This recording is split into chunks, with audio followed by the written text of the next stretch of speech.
Resumen capítulo 44 del libro Los Embajadores. Pablo gana conversos en el palacio de César. El Evangelio siempre ha alcanzado su mayor éxito entre las clases más humildes.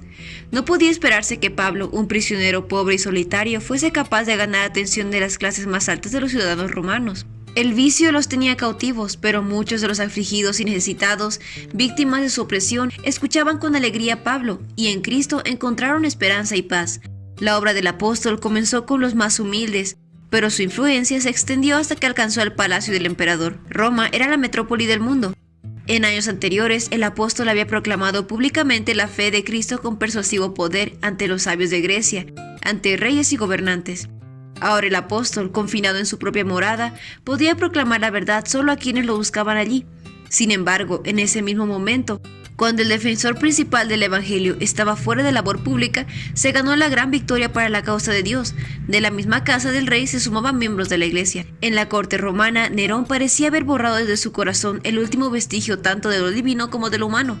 Sus cortesanos, en general, tenían el mismo carácter, cruel, degradado y corrompido, pero dentro de la corte de Nerón, se ganaron trofeos de la cruz. ¿Por qué en medio se abrió paso al cristianismo donde parecía imposible que sucediera? Pablo atribuyó a su encarcelamiento el éxito en la ganancia de los conversos en la corte de Nerón. Como cautivo, Pablo rompió las cadenas que mantenían muchos corazones en esclavitud del pecado. Su ánimo durante su largo e injusto encarcelamiento, su valentía y su fe eran un sermón constante. Por medio de su ejemplo, los cristianos eran impulsados con mayor energía a defender la causa. Y cuando la utilidad de Pablo parecía acabada, fue ahí que juntó gavillas para Cristo en campos de los cuales parecía totalmente excluido. Antes de que finalizaran los 2 años de encarcelamiento, Pablo pudo decir: se ha hecho evidente a toda la guardia del palacio y a todos los demás que estoy encadenado por causa de Cristo. Entre los que enviaron saludos a los filipenses, menciona a los de la casa del emperador. El apóstol podía haber discutido que sería en vano llamar a los siervos de Nerón al arrepentimiento y a la fe en Cristo, siendo que estaban rodeados de formidables obstáculos.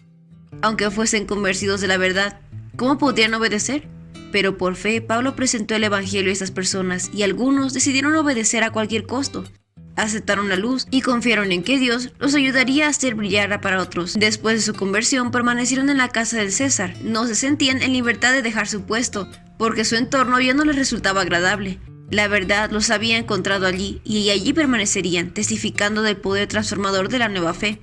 Consideren la situación de los discípulos de la casa de César, de la depravación del emperador, el libertinaje de la corte, y aún así mantuvieron su fidelidad en medio de dificultades y peligros. Las dificultades no tendrán poder para detener a alguien que busca primeramente el reino de Dios y su justicia. Por la fuerza que se obtiene en la oración y el estudio de la palabra, buscará la virtud y renunciará al vicio.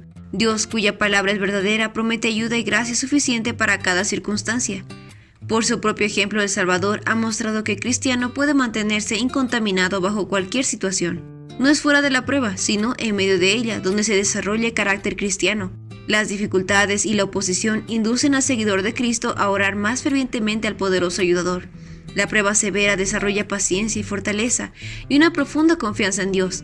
La fe cristiana capacita a su seguidor a sufrir y ser fuerte, a someterse y entonces triunfar, a ser llevado a la muerte todo el tiempo y aún así vivir, a llevar la cruz y así ganar la corona de la gloria. Y ese fue el resumen del capítulo 44 del libro Los Embajadores. No olvides compartir este resumen con tus compañeros de clase o con otras personas que tú creas que puedan necesitar este resumen. Nos vemos la próxima.